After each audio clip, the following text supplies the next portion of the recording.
Aspirations को भी मजबूत करते हैं।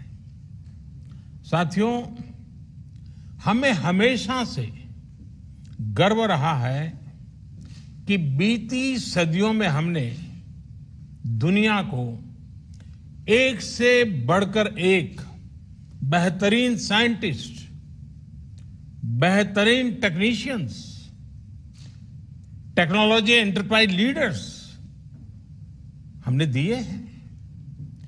लेकिन ये 21वीं सदी है और तेजी से बदलती हुई दुनिया में भारत को अपनी वही प्रभावी भूमिका और उसको निभाने के लिए और अधिक तेजी से हमें खुद को भी बदलना होगा।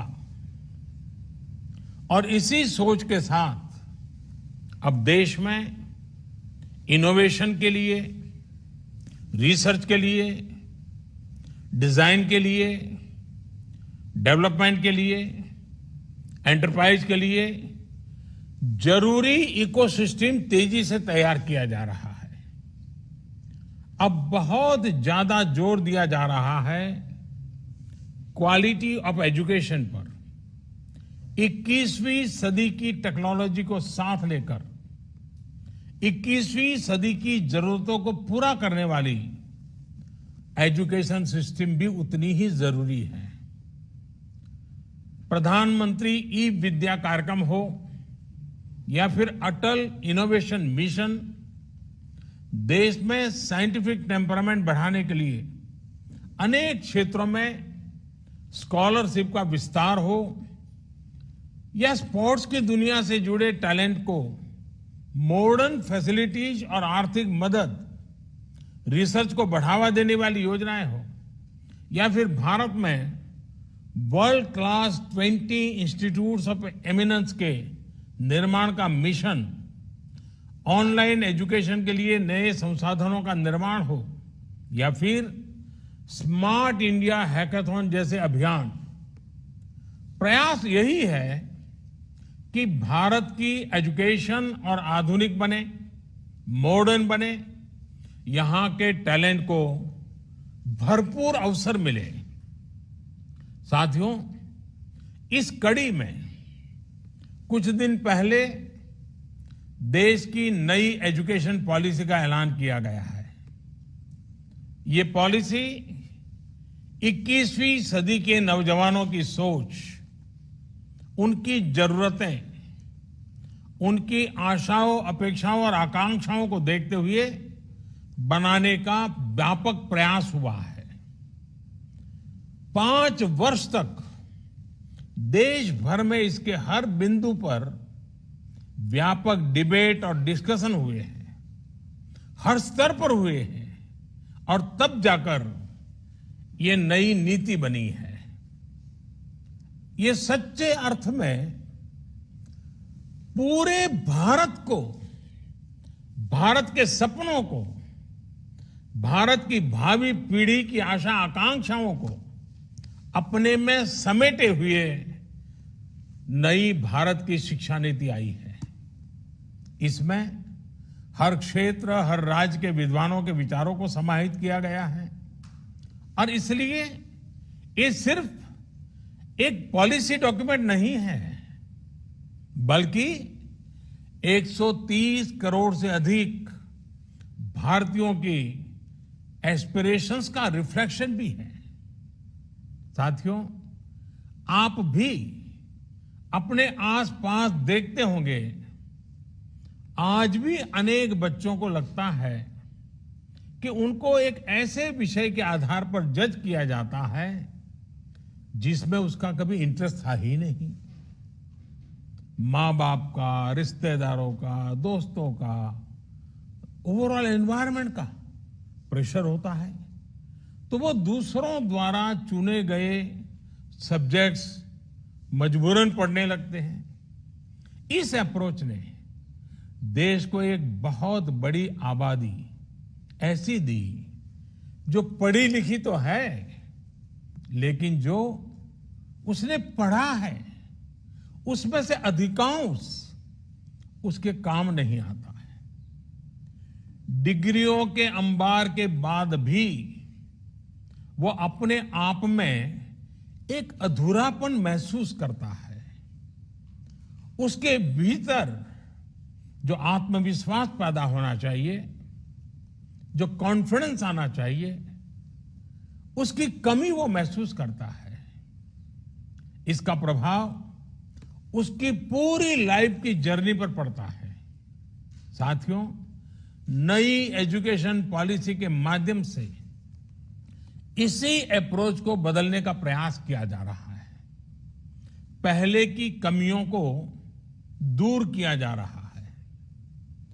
भारत की शिक्षा व्यवस्था में अब एक सिस्टमेटिक रिफॉर्म, शिक्षा का इंटेंट और कंटेंट दोनों को ट्रांसफॉर्म करने का प्रयास है। Friends, the 21st century is the era of knowledge. This is the time to increase focus on learning, research, innovation.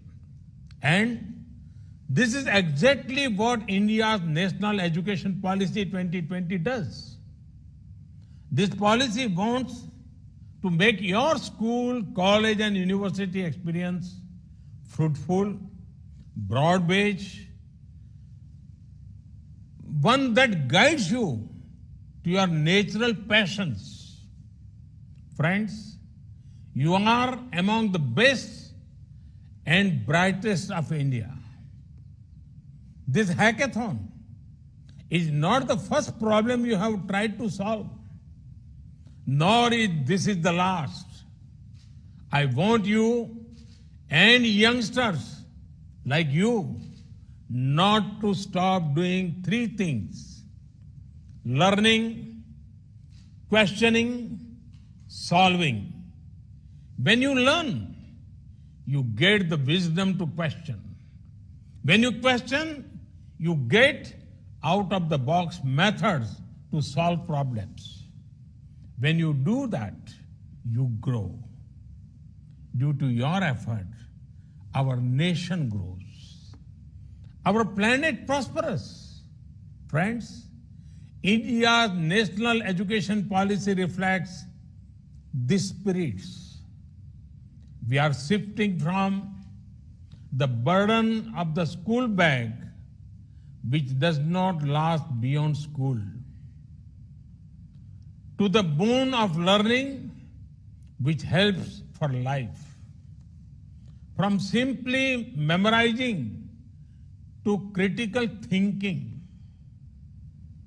For years, the limitations of the system had an adverse effect on the lives of students. No longer. The national education policy reflects the aspirations of young India. It is not process-centric. It is people-centric and future-centric. Friends, among the most exciting things of the policy is the emphasis on interdisciplinary study. This concept has been gaining popularity, and rightly so. One size does not fit all. One subject does not define who you are. There are no limits to discovering something new. Human history has many examples of stalwarts who have accelerated in diverse areas, be it Aryabhatta, Leonardo da Vinci, Helen Keller, Gurudev Tagore. Now, we have done away with some traditional boundaries between arts, science, commerce. If someone is interested, they can learn maths and music together, or coding and chemistry together. This will ensure the focus is on what the student wants to learn rather than what the student is expected to do by society. Interdisciplinary studies gives you control. In the process, it also makes you flexible. In the national education policy, flexibility has been given great importance. There are provisions for multiple entry and exits. No one-way streets for students. एक सांकड़ी गली नहीं होगी अब. The undergraduate experience can either be a 3 or 4 year journey. Student will enjoy the advantage of an academic bank of credit, which will store all the academic credits acquired. This can be transferred and counted in the final degree. Such flexibility was long needed in our education system. I am happy the national education policy has addressed these aspects. Friends, national education policy is big on access to education. Starting from primary education, in higher education, the aim is to increase gross enrollment ratio to 50% by 2035. Other efforts, be it gender inclusion, fund, special education zones, question for open and distance learning will also help. साथियों, हमारे संविधान के मुख्य शिल्पी, हमारे देश के महान शिक्षाविद डॉक्टर बाबा साहब आम्बेडकर कहते थे कि शिक्षा ऐसी होनी चाहिए जो सभी की पहुंच में हो, सभी के लिए सुलभ हो. ये शिक्षा नीति उनके इस विचार को भी समर्पित है. ये एजुकेशन पॉलिसी जॉब सीकर्स के बजाय जॉब क्रिएटर्स बनाने पर बल देती है. यानी एक प्रकार से ये हमारे माइंडसेट में, हमारी अप्रोच में ही रिफॉर्म लाने का प्रयास है. इस पॉलिसी के फोकस में एक ऐसे आत्मनिर्भर युवा का निर्माण करना है जो ये तय कर पाए कि उसको जॉब करनी है, सर्विस करनी है या फिर एंटरप्रेन्योर बनना है. साथियों, हमारे देश में भाषा, लैंग्वेज हमेशा से एक संवेदनशील विषय रहा है. इसी एक बड़ी वजह है कि हमारे यहां स्थानीय भाषाओं को अपने हाल पर ही छोड़ दिया गया. उसे पनपने और आगे बढ़ने का मौका बहुत कम मिला. अब एजुकेशन पॉलिसी में जो बदलाव लाए गए हैं, उससे भारत की भाषाएं आगे बढ़ेगी, उनका और विकास होगा. ये भारत के ज्ञान को तो बढ़ाएगी ही, भारत की एकता को भी बढ़ाएगी. हमारी भारतीय भाषाओं में कितनी ही समृद्ध रचनाएं हैं, सदियों का ज्ञान है, अनुभव है. इन सब का अब और विस्तार होगा.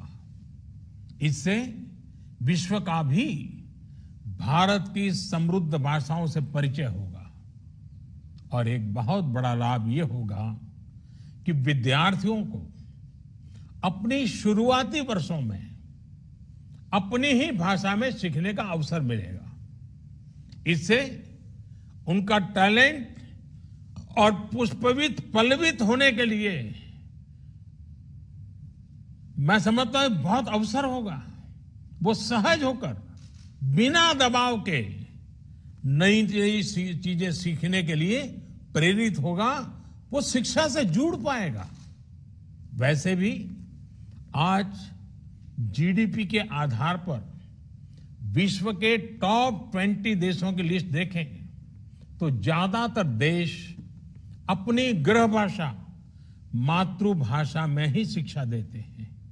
ये देश अपने देश में युवाओं की सोच और समझ को अपनी भाषा में विकसित करते हैं और दुनिया के साथ संवाद के लिए दूसरी भाषाओं पर भी उतना ही बल देते हैं।